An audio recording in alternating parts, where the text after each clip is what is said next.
It's May 1854, Northern California. In a stretch of remote wilderness separating two of the most promising settlements on the west coast, the sun is shining.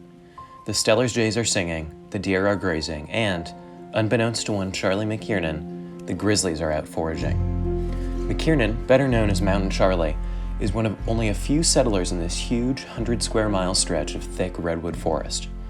On this particular day, he's out hunting with an associate named John Taylor. The deer here have never heard gunshots before, and most have never seen a human being. They're easy to catch. Charlie and Taylor have killed 5 today, and as they return home, carefully making their way along a creek bed at the base of a steep canyon, they turn a corner and stumble upon an enormous grizzly bear with her cubs. As the bear rears up, both men fire their rifles, but it doesn't even waver. Taylor scrambles to a nearby tree, but Mountain Charlie is trapped. The bear lunges. Charlie slams his rifle into her head with so much force that the gun snaps cleanly in half, but she hardly notices. Pinning him to the ground, the bear grabs his head in her enormous jaws and begins to crush his skull. Her long front tooth sinks into his left eye. Taylor can only watch in horror as his longtime friend, perhaps the strongest man he's ever known, a fierce fighter and pioneer in one of the most inhospitable regions of the state, is viciously mauled, tossed to the ground, and left for dead. Except there's one issue with that. Charlie survived.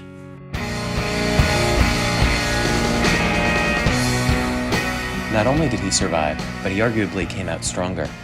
In the next 20 years, Mountain Charlie would establish the very beginnings of a transportation empire that would go on to forever shape the entire state. The events he put into motion would influence some of the most fascinating moments and movements in California's history. Almost 2 centuries on, we can trace all of it, cults, curses, hate movements, and acts of God, back to that day in May 1854 when Mountain Charlie went hunting for deer.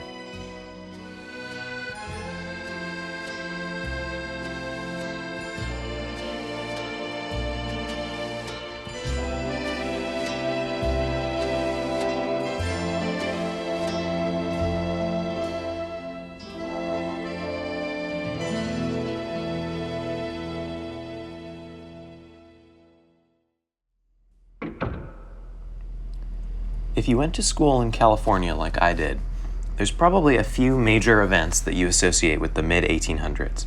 The gold rush, definitely. Maybe the Spanish missions, the population boom, incorporation as a state. You might even think of advances in medicine or the Irish potato famine. If you learned about it in elementary school, there's a good chance Mountain Charlie was there. As a young man, he fled the famine in Ireland by joining the British Army. When he heard rumors of gold in San Francisco, he quit and made his way there, earning in a single day's wages what the army would have paid him in a year. He amassed a huge fortune in the gold rush, only to have it all stolen. Somehow, he made his money all back, and this time went in search of a more solitary place to call his own. Ultimately, he settled here, the Santa Cruz Mountains. To the north, the open Santa Clara Valley was full of orchards and farms, extending as far as the booming city of San Francisco. To the south, there was a small fishing village called Santa Cruz, built around an early Spanish mission. But in between, in this vast mountain range, there was nothing.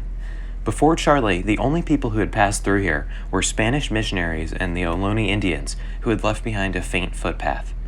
As Charlie followed that trail south in June of 1851, he chose a hollow redwood trunk at the summit of the mountains as his home, and set to work establishing a proper homestead. Okay, but hold on. Let's talk about the grizzly bear in the room. How did Charlie survive? Well, by 1854, he was no longer alone in the mountains. Taylor, one of his few neighbors, managed to drag what was left of him back to his cabin. I guess by this point he'd outgrown the redwood trunk, before heading north to find a doctor. Today, that would be a pleasant 30-minute drive on smooth state highways. In 1854, it took Taylor the better part of a day just to make it down to the foothills, and the return journey was way too dangerous to make in the dark. Instead, he set out the next morning with one Dr. Bell. On arriving at the cabin, Bell determined that the entire front left part of Charlie's skull was totally crushed. There was no saving what remained. Instead, he decided to fashion Charlie a new front of his skull by melting 2 silver dollars into a curved plate and sticking it in his head. Those silver dollars, of course, were all the way back at Bell's office, so Taylor and Bell once again set off down the mountain to retrieve them. Miraculously, Bell and another doctor named Ingersoll pulled off the operation, and as news of the incident spread through the Santa Clara Valley, Charlie started to become known as the man with the silver skull. A few days later, when he discovered 1, that the plate was far too big, and 2, it had become horrifically infected, Taylor dutifully carried him down the mountain. With no time to set up a proper operating theater, Bell and Ingersoll laid him out on a table in a nearby hotel and set to work removing the plate. During the course of the operation, Charlie just so happened to become the first Californian to be anesthetized with this newfangled thing called chloroform. And, though the silver was now gone, the moniker Man with the Silver Skull stuck. As he recovered, he met a nurse who turned out to also hail from Ireland. They quickly got married and returned to his cabin among the redwoods, where they began raising the first of their 7 children. To Charlie, that spot among the redwoods was a comfortable and familiar place, but the same could not be said for the people living on either side of the mountain range. The same redwoods that for him were home and sanctuary were to them something else, an obstacle. There's a reason that well over 100 years after the Ohlone had first carved that footpath, no other path had even been attempted. As local historian Sandy Lydon put it, the Santa Cruz Mountains are dark, brooding, mean little mountains, twisted and gnarled by the faults which run their entire length. Those mean little mountains are densely layered with thick groves of towering redwood trees, which reach hundreds of feet upwards, cast the mountainside into darkness, and dig their enormous roots deep into the soil. That soil is itself covered with a thick layer of nettles, making it enormously difficult to walk even a few feet. All of these obstacles, coating the already steep and challenging terrain, go on for miles and miles and miles. Collectively, they serve as an enormous barrier to travel at all. To transport goods, to somehow get a wagon loaded with logs or fish or fruit over that is just unthinkable. But unfortunately for those living on either side of the mountains, that's exactly what they needed to do. To the south of Charlie's cabin, the budding fishing village of Santa Cruz had grown just about as much as it possibly could without a proper road. With the mountains blocking any route north, its only real connection to the outside world was a measly dirt road heading south along the coast. But the further south you go along that coastline, the more marshes and wetlands you hit. That meant the road required more and more bridges, each of which would get washed away in the storms each winter. For months at a time, the entire town of Santa Cruz would be cut off from the rest of the state, so its rich bounty of fish, lumber, and limestone was inaccessible. All of those materials were sorely needed on the other side of the mountains, where, thanks to the gold rush, the cities of the Santa Clara Valley and the whole Bay Area were growing faster than anywhere else on the West Coast. Even as the flood of wagons from the east slowed, demand for new buildings was growing faster than they could be built. If they only had the materials, the lumber mainly, but also gravel and limestone, they could quickly develop into world-class cities rivaling those on the East Coast. And here, just a few miles south of all that development, was exactly what they needed. Huge quarries and an unfathomable amount of lumber, expansive old-growth redwood forests consisting of some of the oldest and largest trees on the planet. It was all sitting right there, and thanks to the mountains, no one could get to any of it. Enter Buffalo Jones, one of Charlie's few neighbors and a pioneer who understood this opportunity. He started claiming every plot he could in the gentle foothills north of the mountains and decided to build a sawmill and a trail for logging. There are no surviving maps of exactly the route this trail took, but based on accounts from the people who used it, we can place it roughly along this route. Passing through his new town of Lexington, Jones Trail became the first alternative to the Ohlone footpath. But without the resources to build a proper road, its path ended up steep and winding. It took so much effort to get each log down the mountain that it could never support a large-scale, profitable logging operation. In 1852, a county survey determined what everyone on both sides of the mountains knew: a better road was needed. The survey also proved, however, that it would be a far too difficult and expensive project for Santa Clara County to take on by itself. That changed just 1 year later, when California passed a law that fundamentally transformed how transportation worked in the state. The Plank and Turnpike Roads Act allowed private companies to build a toll road and operate it for 20 years, after which it would become public property. With civilization pushing deeper into the mountains, citizens in Santa Clara County to the north and Santa Cruz County to the south saw the immense potential for a road connecting their two counties, formed their own companies, and got to work. Each company would be responsible for its half of the road up to the county line along the summit where the two would meet.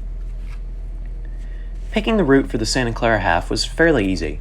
Buffalo Jones, ever the keen businessman, wanted it to go through his property and follow his logging trail along the creek towards the summit. This would allow him to scale up his logging operation, collect his own tolls along the road, and sell soon-to-be desirable land in Lexington as the road's last stop before the daunting mountain climb. Jones, though, was seen as unreliable. He'd already alienated many of the locals with his shoddy trail and his steep toll prices. He would spend the next few years throwing lawsuit after lawsuit at the county, but there was nothing he could do to get them to pick his route, especially with his poor reputation. Ultimately, Jones was so disgusted by the whole affair that he packed up and left Lexington overnight, eventually winding up in an insane asylum up north. With their main obstacle out of the way, though, the Santa Clara team set to work building the new road along the route they wanted, bypassing most of Jones's trail. And build it they did, 8 feet wide, unpaved, right up to the summit. Past the summit, though, was the domain of a man named Frederick Hine. When Hine formed a company to build the southern half of the road, most citizens of Santa Cruz expected it to connect directly to, well, Santa Cruz. After all, the whole point was to give Santa Cruz a road connection that didn't rely on those shoddy bridges to the southeast. But Hine and the other members of the company ran businesses further south in the county, and some of them lived down there too. Starting the road further southeast would be more convenient and profitable for them, even if it made it significantly less reliable for everyone living in Santa Cruz proper. As the wealthiest man in the area, he once paid 10% of the taxes of the entire county. Hine really had no need for the approval of the people living in Santa Cruz. The road as he wanted it would start 4 miles outside of Santa Cruz and creep through a long canyon towards the county line at the summit. His ideal road, which, remember, would connect the entire region to the wider world, enable trade and growth and development, was a thin dirt road which crossed back and forth across a river 25 times without a single bridge. As Hine would have it, a trip to the summit would mean hours of fording back and forth across a river, each time risking yourself, your horse, your wagon, or whatever you were carrying being washed away entirely.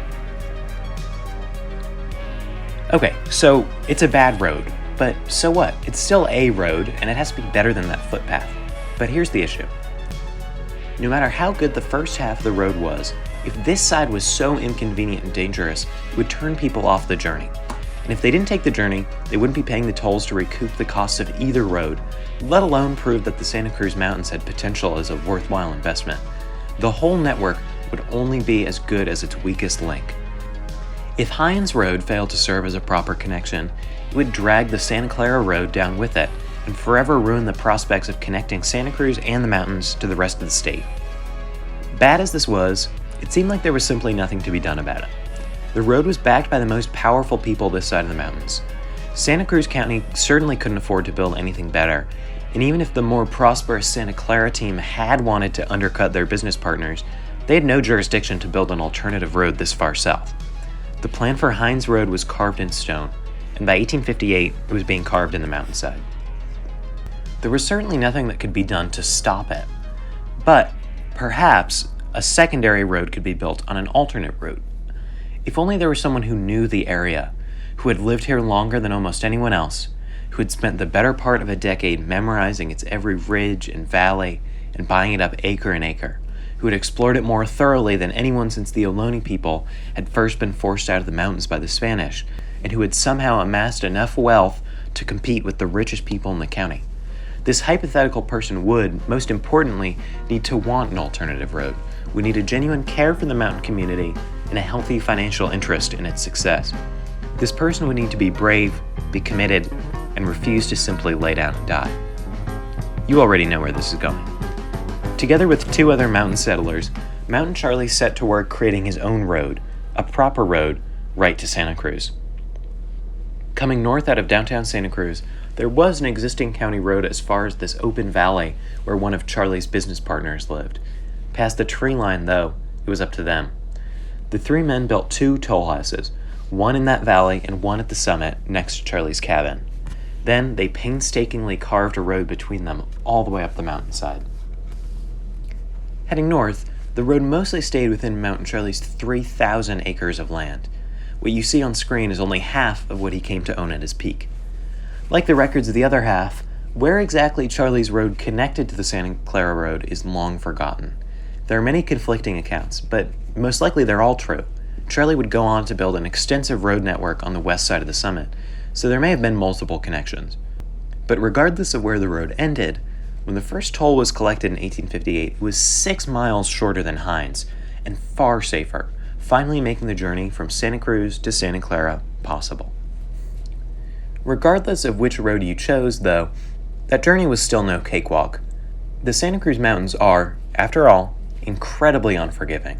The steep cliffs and valleys, densely coated in thickets of redwoods that tower overhead and block out the sun, make any kind of large-scale infrastructure project problematic. In the end, each road was less than 10 feet wide, with only occasional turnouts for coaches to pass each other. The grade was so steep and the wheel ruts so deep that coaches would be locked into them like a roller coaster, desperately trying to slow down on each hill. The oxen-led logging carts, which shared the road with passenger coaches, would frequently spook horses, sending them and their cargo tumbling over cliff sides. The dust kicked up by all of this activity was so thick that it not only led to accidents, but even forced some mountain residents who lived near the road to move away. And the first winter after Mountain Charlie's road opened, storms washed huge portions away, forcing it to be repaired and costing more than it had to build the whole thing in the first place. For all of these problems, it's undeniable that the Santa Cruz Mountains would never be the same.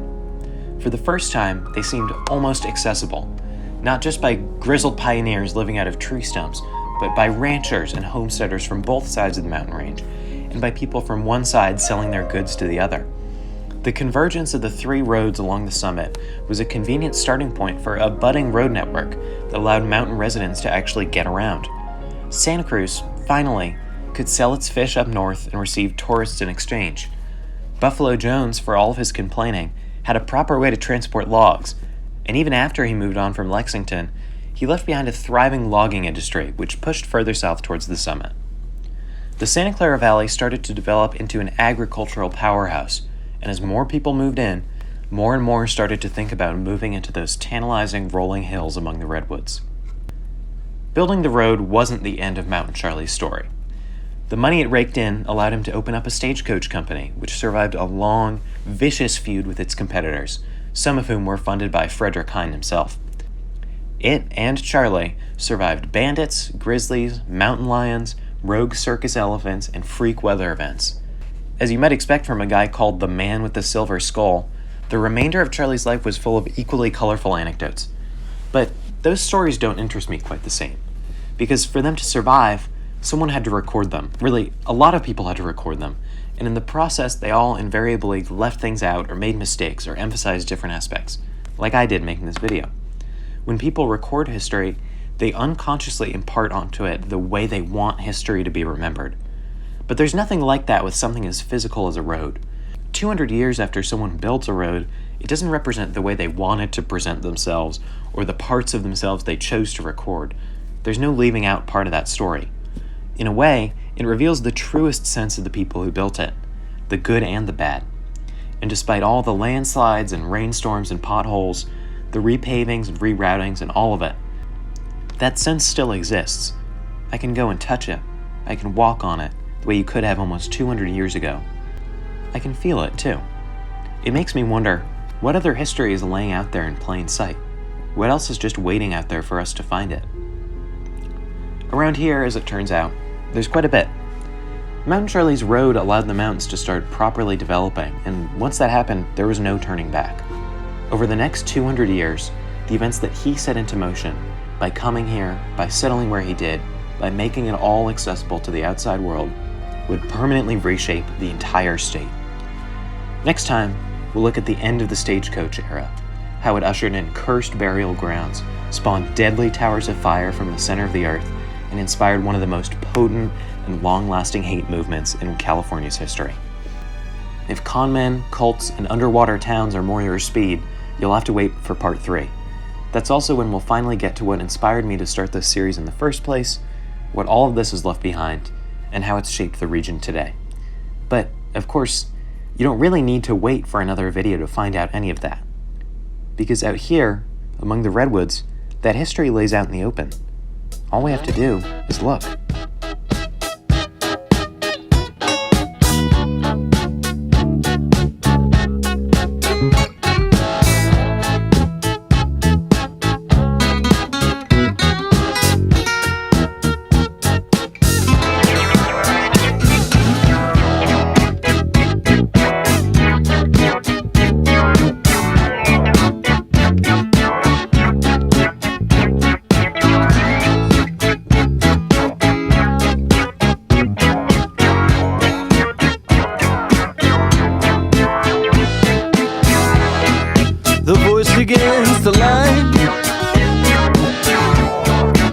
bags are made of old time.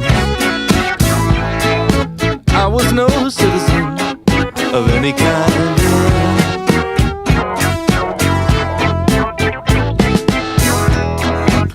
With fuchsia in her hair and bumblebees in a garden. Me with no keys or any idea where. Somewhere between liquor and Listerine is wasted breath upon wasted dreams. And I'm standing on the side of the